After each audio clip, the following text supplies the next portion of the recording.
Stage पे वरिष्ठ नेता, भाइयों और बहनों, आदिवासी भाइयों और बहनों, आप सबका यहाँ बहुत बहुत स्वागत, नमस्कार।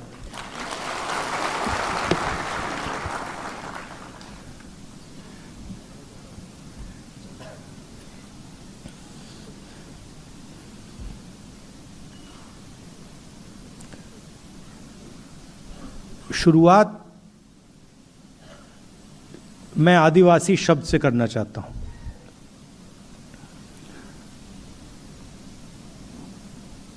आदिवासी शब्द का बहुत गहरा मतलब है। आदिवासी मतलब ओरिजिनल हिंदुस्तान के जो मालिक थे।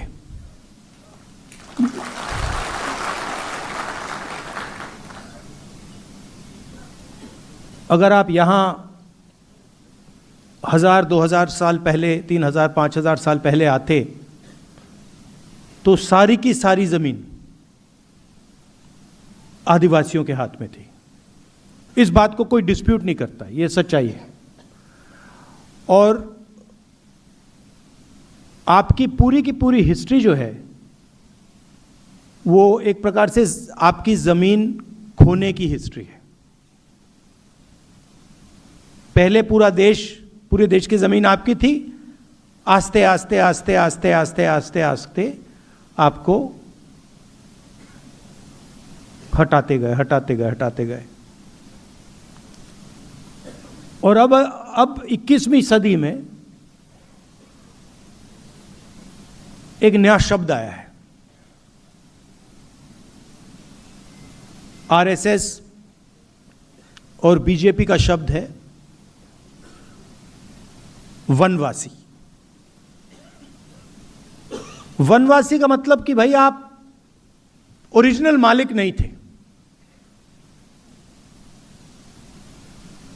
आदिवासी का मतलब ये देश आपका था, ये इस देश का जल जंगल जमीन आपकी थी।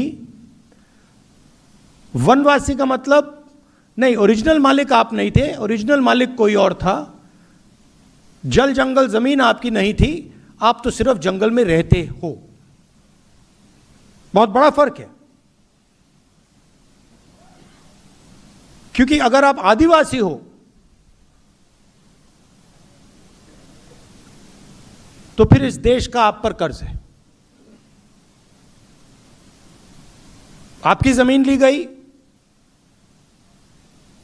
आपका जल, आपका जंगल, आपकी जमीन वो आपसे छीनी गई, इसका मतलब आप पर कर्ज है। वनवासी मतलब कुछ नहीं। वनवासी मतलब आप तो जंगल में रहते हो भाई, क्या लेना देना। और वनवासी बिरसा मुंडा जी जो हैं, इनकी सोच पर आक्रमण है।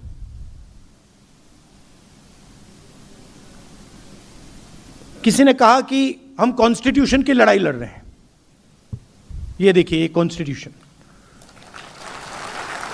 अब आप में से बहुत लोग सोचेंगे कि देखिए ये जो किताब है ये आज़ादी के बाद लिखी गई है, इसमें हिंदुस्तान के सारे कानून हैं, हिंदुस्तान का जो विजन है इसमें है,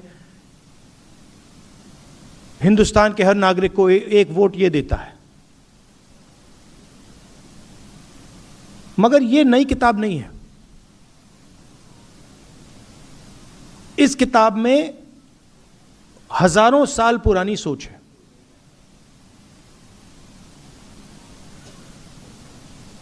बीजेपी के लोग, मोदी जी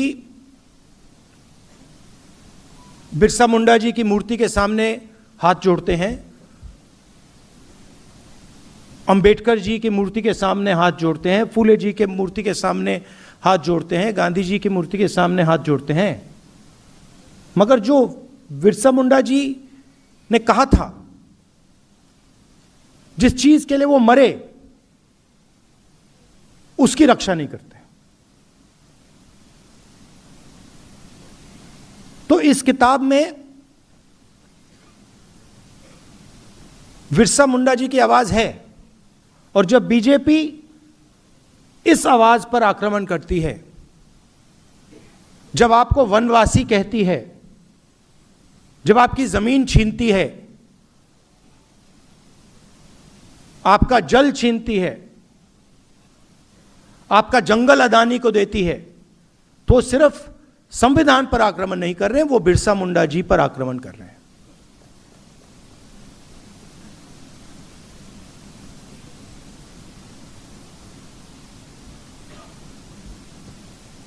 और आजकल फैशन बन गया है, जो एक स्पीकर ने कहा,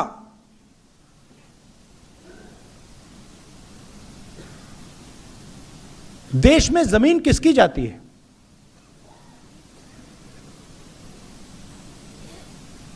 जब भी विकास की बात आती है, सीधा आदिवासी की जमीन छीन लेते हैं। स्टैचू बनानी है, आदिवासी की जमीन छीनो। माइन खोलनी है, आदिवासी की जमीन छीनो, और फिर वापस कॉम्पनसेशन भी मत दो। मतलब आपके कोई अधिकार नहीं है, कोई हक नहीं है।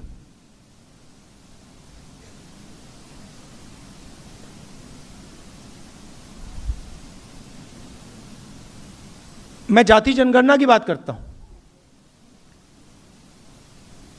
और जब मैं जाति जनगणना की बात करता हूं, आरएसएस के लोग, मोदी जी, बीजेपी के लोग मेरे ऊपर आक्रमण करते हैं। मगर जाति जनगणना का क्या मतलब है? पूरा देश जानता है कि इस देश में तकरीबन 9% आदिवासी हैं, 10% आदिवासी हैं। देश जानता है 15% दलित हैं, 50% पिछड़ा वर्ग है,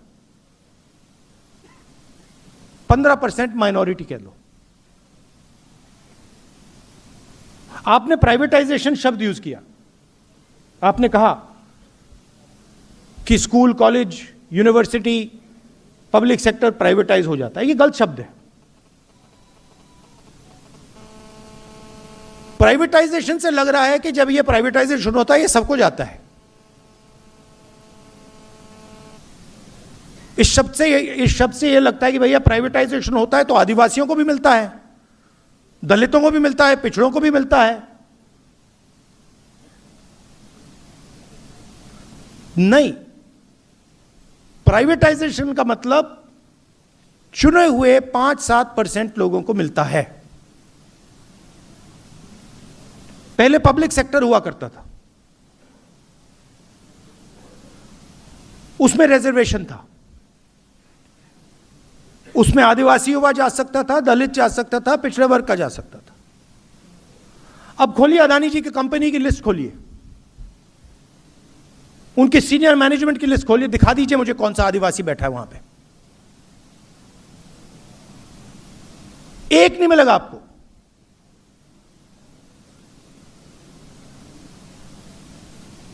बड़े बड़े ब्यूरोक्रेट्स की लिस्ट निकाल दीजिए। कुछ साल पहले धूमधाम से बजट का रिलीज हुआ, 11 अफसर खड़े थे,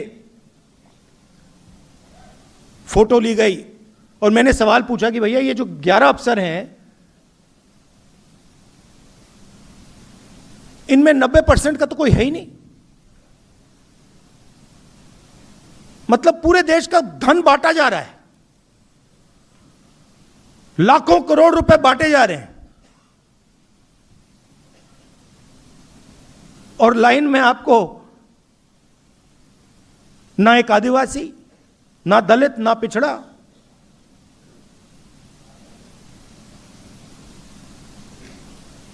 कहीं भी देख लीजिए आप, प्राइवेट अस्पतालों की लिस्ट निकालिए, उनके मालिकों की लिस्ट निकालिए, दिखा दीजिए आदिवासी का कौन सा अस्पताल है। बड़ी बड़ी यूनिवर्सिटीज, कॉलेजेस की लिस्ट निकालिए, दिखा दीजिए मुझे उनका आदिवासी मालिक कहां है। कॉर्पोरेट इंडिया खोलिए, उनकी लिस्ट निकालिए, 500 सबसे बड़ी कंपनियां जिनका लाखों करोड़ रुपए ऐसे माफ हो जाता है। एक सेकंड लगता है मोदी जी को 16 लाख करोड़ रुपए उनका माफ किया गया है।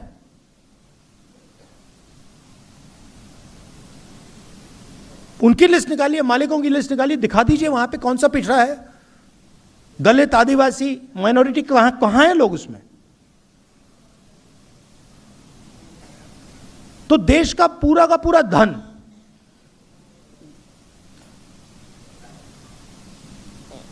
आपसे छीना जा रहा है।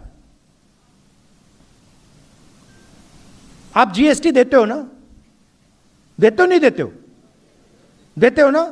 ये आप कपड़े पहने हैं, इसमें जीएसटी जाती है ना।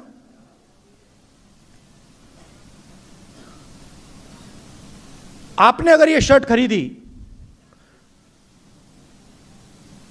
जितनी जीएसटी उस पर लगती है अदानी जी की भी उसी शर्ट पे लगेगी ना, लगेगी नहीं लगेगी। तो जितना टैक्स आप देते हो उतना अदानी देता है।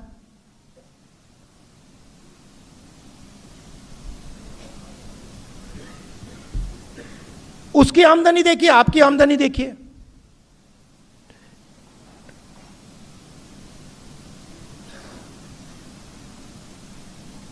आप मुझे बता दीजिए, आप में से कितने लोगों का कर्जा माफ हुआ है?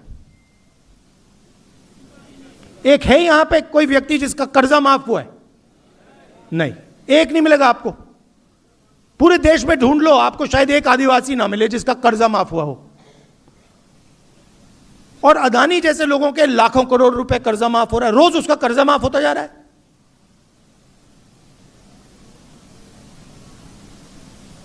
तो जाति जनगणना मतलब है कि यह पता लगाना, जैसे तेलंगाना में हमने कर दिया है,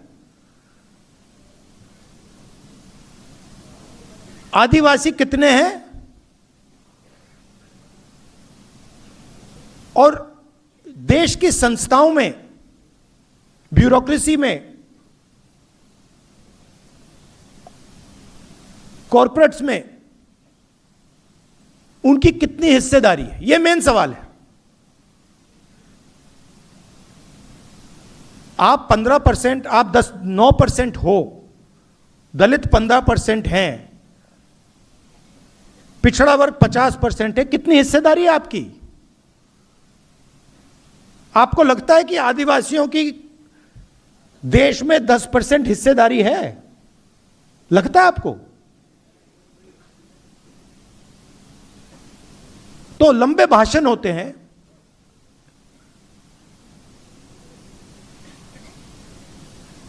बिरसा मुंडा जी की मूर्ति के सामने ये लोग हाथ जोड़ते हैं, और फिर जब पावर देने का टाइम आता है या धन देने का टाइम आता है, चुप हो जाते हैं। कांग्रेस पार्टी ने मनरेगा किया था। मेरी एक कुछ दिन पहले केरल में डिस्कशन हुआ। एक व्यक्ति मुझसे कहता है कि ये जो आदिवासियों को, दलितों को फ्री में दिया जाता है, ये कब बंद होगा? मैंने उसे जवाब दिया, जिस दिन अदानी अंबानी जैसे लोगों को फ्री में माल मिलना बंद हो जाएगा, उस दिन आदिवासियों का फ्री बंद हो जाएगा। मतलब इनको दिखता भी नहीं है। मनरेगा में व्यक्ति को फ्री में कुछ नहीं मिलता,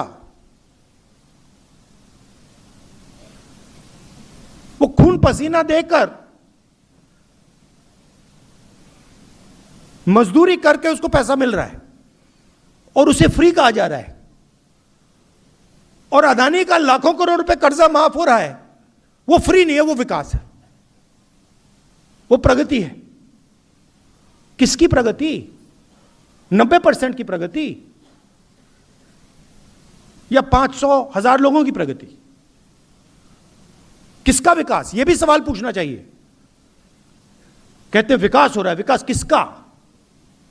गरीबों का, किसानों का, मजदूरों का, या अरबपतियों का। हम पैसा कानून लाए, फॉरेस्ट राइट्स एक्ट, मनरेगा,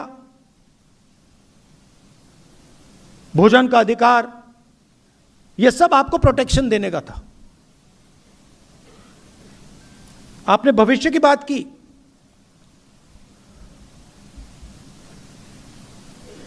सारे के सारे कॉलेजेस, स्कूल्स, यूनिवर्सिटीज गुजरात में तो सारे बंद कर दिए हैं, स्कूल कॉलेज सब बंद कर दिए हैं, पूरा प्राइवेटाइज कर दिया है।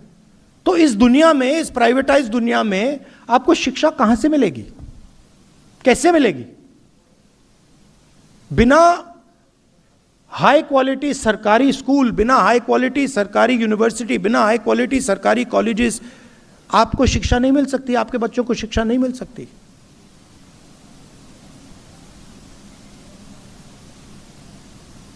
तो अगर हमें आदिवासियों की मदद करनी है तो सरकारों को जो उनकी जिम्मेदारी है फिर से पूरी करनी पड़ेगी। सरकारी अस्पताल, सरकारी कॉलेज, सरकारी यूनिवर्सिटी, सरकारी स्कूल हाई क्वालिटी के, जिसमें आपके बच्चे जाके कम से कम पैसा देकर पढ़ पाए और कॉम्पिटिटिव रहें। मुझे काफी अच्छा लगा कि आप सब मिले और आपने आदिवासी विजन की बात की। भविष्य में हमें क्या करना है, आपका एक मैनिफेस्टो होना चाहिए कि हम देश में और गुजरात में आदिवासियों के लिए ये करवाना चाहते हैं और हम करवा के छोड़ेंगे।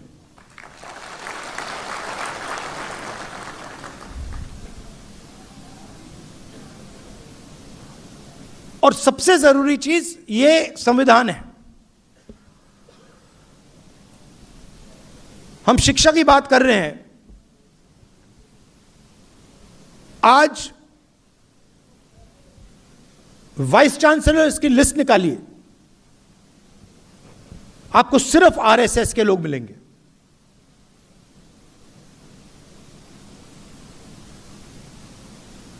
सिर्फ आरएसएस के लोग, उनको कुछ शिक्षा के बारे में कुछ नहीं मालूम, साइंस के बारे में नहीं मालूम, हिस्ट्री के बारे में नहीं मालूम, बस आरएसएस की मेंबरशिप है इसलिए वाइस चांसलर बन रहे हैं। और हिंदुस्तान की सारी संस्थाओं को इन्होंने पकड़ लिया है, घुस गए ये। तो आने वाले समय में आप लोगों को भी इन संस्थाओं को कंट्रोल करना पड़ेगा। जब तक आपके लोग ब्यूरोक्रेसी में, पुलिस में, जुडिशरी में नहीं आएंगे, तब तक आपका फायदा नहीं होने वाला है। और यही आपकी रक्षा करता है। और ये लगे हुए हैं, मैं बता रहा हूं, ये लगे हुए हैं इसको खत्म करने में, क्योंकि इस बात को मानने को तैयार नहीं है कि हिंदुस्तान के हर नागरिक को एक वोट मिलना चाहिए। इनकी थिंकिंग में, इनकी सोच में आप लोग कम हो।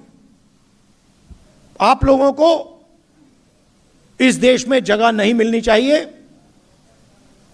वो कह रहे हैं, खुल के कह रहे हैं कि आप लोग वनवासी हो, आपको जंगल में रहना है। उस शब्द में बहुत कुछ छुपा है। जो जंगल में रहता है उसे अंग्रेजी की जरूरत है? क्या जरूरत है? उसे शिक्षा की जरूरत नहीं। जो आदिवासी है उसको शिक्षा की जरूरत है।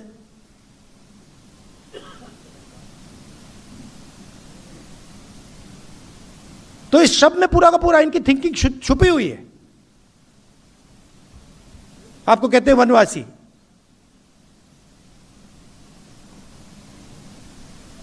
हिंदुस्तान में जंगल बढ़ रहा है, कम हो रहा है? घटता जा रहा है ना। तो उस शब्द में लिखा हुआ है कि भैया जहां जंगल है वहां आप लोग रहो, जहां जंगल नहीं है आप लोग जाओ, निकलो वहां से, आपकी तो कोई जगह ही नहीं है। तो आपको वनवासी बना दिया और फिर जंगल को काटने लग गए।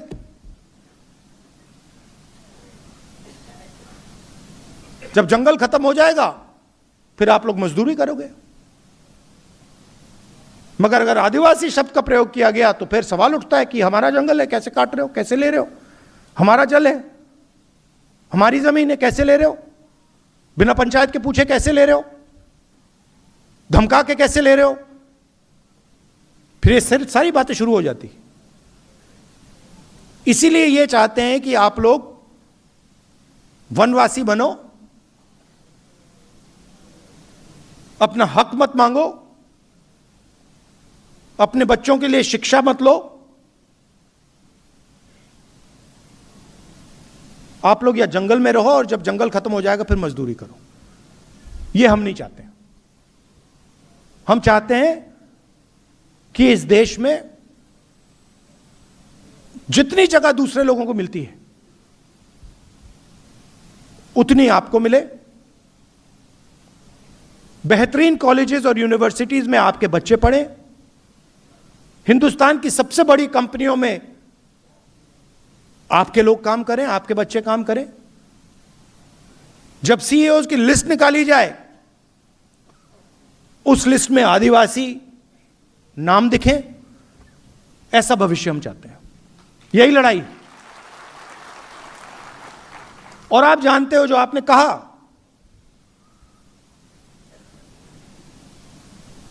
कि मेरे दिल में, मेरे परिवार के दिल में, कांग्रेस पार्टी में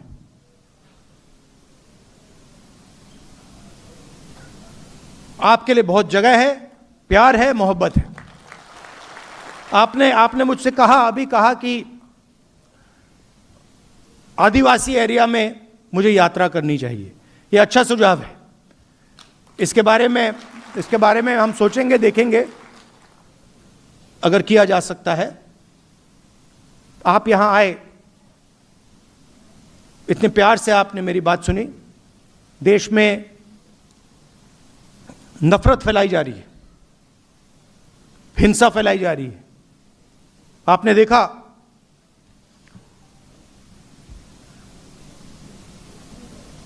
ईरान में युद्ध हो रहा है। देखा, प्रधानमंत्री भाग गए थे पार्लियामेंट हाउस से, देखा आपने? देखा था?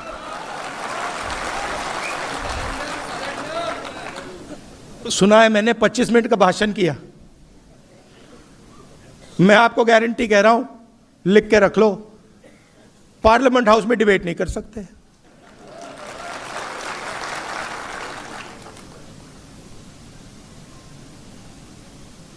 कॉम्प्रोमाइज हो गए। आप देखिए अमेरिका के साथ, थोड़ा सा मैं आपको बताता हूं। अमेरिका के साथ इन्होंने डील किया, यूएस डील। उसमें पहली बार हिंदुस्तान के प्रधानमंत्री ने, किसी भी प्रधानमंत्री ने, कृषि का सेक्टर खोला। किसी भी प्रधानमंत्री ने आज तक कृषि का सेक्टर नहीं खोला। उसका कारण है क्योंकि हमारे जो खेत हैं वो छोटे खेत हैं। आप जानते हो 5, 6, 10 एकड़ के, 1 एकड़ के, 2 एकड़ के खेत हैं। अमेरिका में 1000 एकड़, 2000, 5000, 10,000 एकड़ के खेत हैं। यहां पे हमारे लोग हाथ से काम करते हैं, मजदूरी करते हैं, मैकेनाइजेशन कम है। वहां पे कॉम्बाइन हार्वेस्टर, ट्रैक्टर, पूरा मैकेनाइजेशन है। अगर उनका माल यहां आ जाएगा तो हमारे सारे के सारे किसान बर्बाद हो जाएंगे। इसीलिए किसी भी प्रधानमंत्री ने कृषि का सेक्टर नहीं खोला। इन्होंने दाल, सोयाबीन, फल, कपास, ये सब खोल दिया है।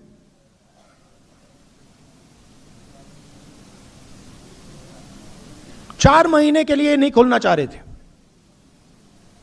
4 महीने वो फंसा हुआ था।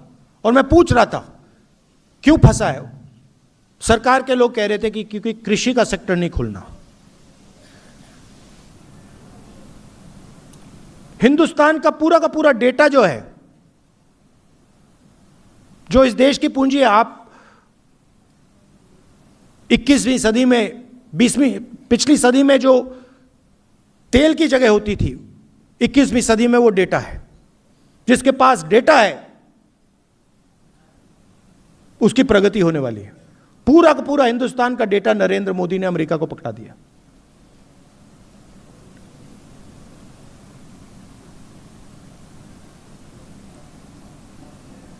$9 लाख करोड़ रुपए, नंबर याद रखिए, हर साल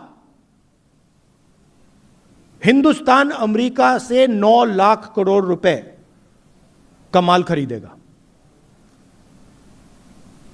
5 साल के लिए हर साल 9 लाख करोड़ रुपए। आप सोचिए, अगर हम अमेरिकन कंपनी से 9 लाख करोड़ रुपए खरीदेंगे तो हमारी कंपनियों का क्या होगा, हमारी छोटी कंपनियों का क्या होगा, हमारे स्मॉल मीडियम इंडस्ट्री का क्या होगा।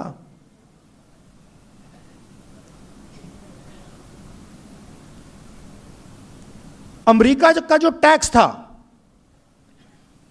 वो 0 कर दिया और हमारा पहले से ज्यादा कर दिया।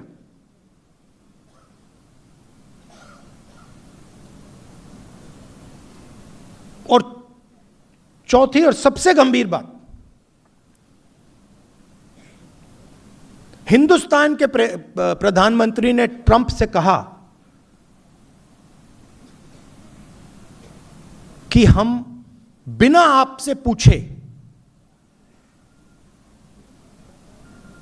तेल और नेचुरल गैस नहीं खरीदेंगे। अगर आप कहोगे कि रूस से नहीं खरीदना है, हम नहीं खरीदेंगे। अगर आप कहोगे ईरान से नहीं खरीदना है, नहीं खरीदेंगे। अगर आप कहोगे इराक से नहीं खरीदना है, वेनेजुएला से नहीं खरीदना है, हम नहीं खरीदेंगे। आप बोलो, जो आप हुक्म करोगे हम पूरा करेंगे। ये 4 चीजें नरेंद्र मोदी ने डोनाल्ड ट्रंप को दी हैं। लिया कुछ नहीं। अमेरिका हमसे माल नहीं खरीदेगा। अमेरिका को पेट्रोल गैस खरीदने से पहले हमसे नहीं पूछना। उनका टैक्स कम हो गया, हमें कुछ नहीं मिला। क्यों? क्योंकि डोनाल्ड ट्रंप ने नरेंद्र मोदी को कंट्रोल कर रखा है। कैसे? एप्स्टीन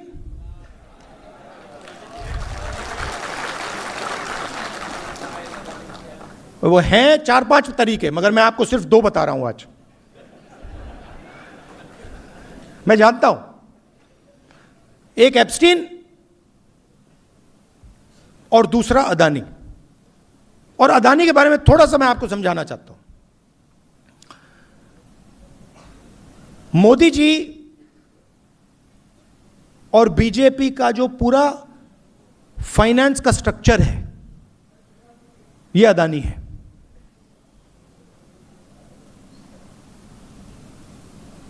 अदानी आम कंपनी नहीं है, इस बात को आप समझिए।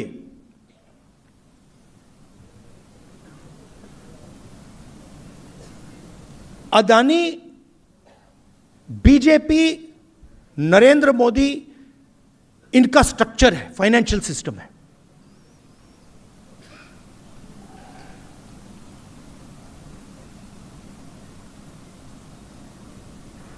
पोर्ट पकड़ा दिए, एयरपोर्ट दे दिए, सीमेंट की कंपनी दे दी, मुंबई का एयरपोर्ट उठा के दे दिया, solar power, wind power, infrastructure, सारा का सारा इस व्यक्ति को दिया। क्या लगता है आपको, यह काम फ्री में हो रहा है क्या? फ्री में हो रहा है? नहीं, फ्री में नहीं हो रहा।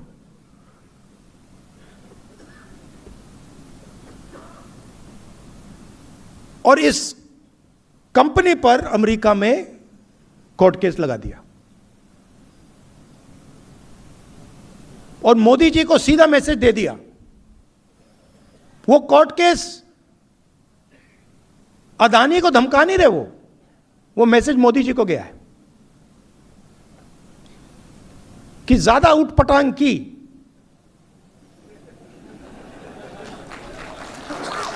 हिंदुस्तान के लोगों के साथ ड्रामा करना कर लो, हमारे साथ ड्रामा किया ना तूने, फिर देखना।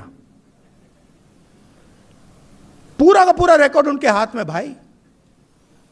पैसा कहां गया, कहां से कहां गया, कैसे जाता है, कब जाता है, सारा हाथ में। डोनाल्ड ट्रंप ने तो खुल के कह दिया, गूगल पे जाइए देखिए, वो तो कह रहा है कि भैया मैं नरेंद्र मोदी के करियर को खत्म कर दूं जब चाहता हूं, मुझसे मत करवाओ।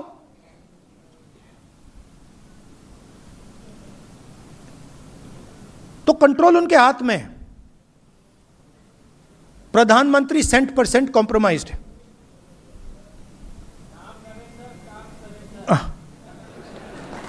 बट नहीं, अब आप बोल रहे हो मगर नुकसान किसका हो रहा है? आपका हो रहा है।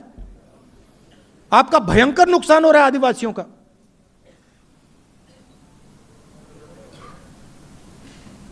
जमीन आपकी जा रही है, जल जंगल आपका सब जा रहा है, कॉलेज यूनिवर्सिटी जा रही हैं, सारा का सारा प्राइवेटाइज हो रहा है। प्रधानमंत्री को पकड़ रखा है। आप उनकी आंख को देखिए, टीवी पे देखिए आप। 25 मिनट का भाषण दिया, अभी दिया।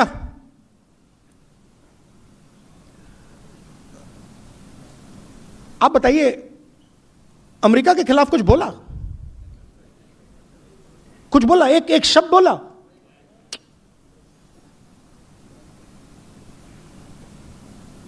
%% कंट्रोल में है।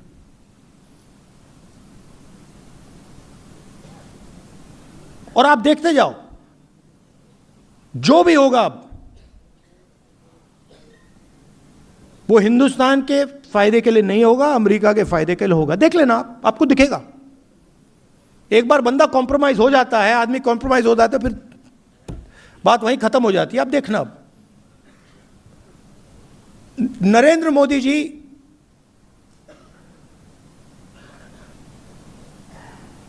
ट्रंप के सामने चूं तक नहीं कर सकता है।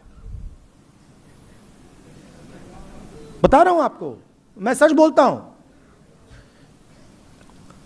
ट्रंप कहता है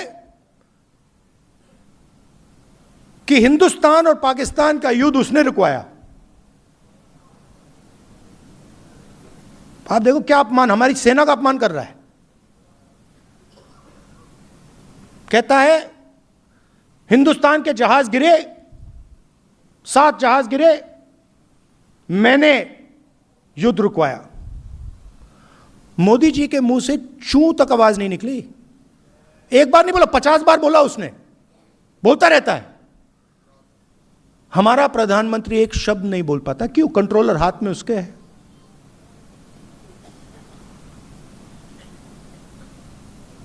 और अंत में जब मोदी जी का कंट्रोल उधर है तो सबसे ज्यादा चोट आपको लगती है, क्योंकि आपका प्रधानमंत्री आपके लिए काम ही नहीं कर रहा है, आपकी रक्षा ही नहीं कर सकता।